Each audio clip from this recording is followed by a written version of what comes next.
Okay, how to use the drop from the back of the court as a tactical weapon.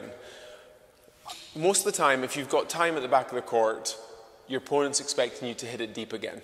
You might throw in the occasional boast to attack. You might hit it flat and hard, but you very rarely, I'd imagine, hit that drop from the back of the court. So to use this as a tactical weapon, it's basically going to be an element of surprise just by hitting it.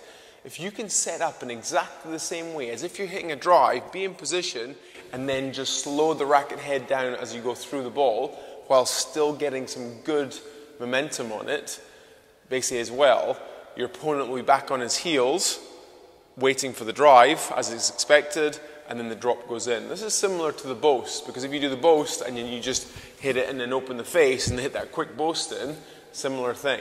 So with the drop, I would think about the same idea. You're not going to try and hit it too softly. It's not going to be a real sort of, there you go, it's going in for a drop. You're going to have to put it in.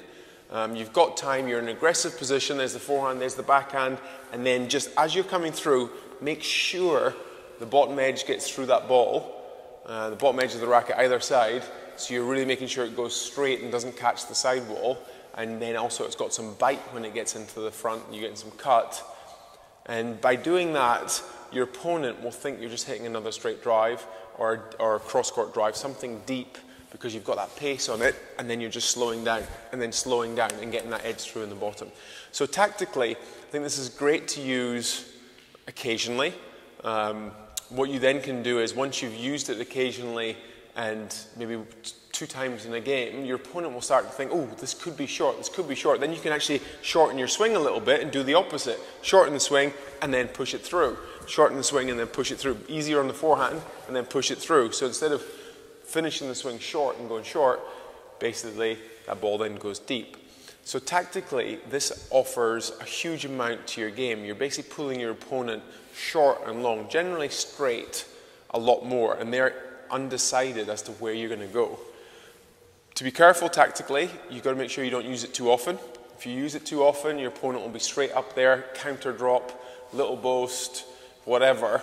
You've got a huge amount of court to cover and you're under pressure. But when you've got time, and when you're stepping onto it from the back and you're being aggressive, this can be a really great shot and can be an outright winner, because your opponents aren't expecting it. And to use it occasionally and to use it tactically when it's really important, maybe in matches, awesome shot to use. Good luck.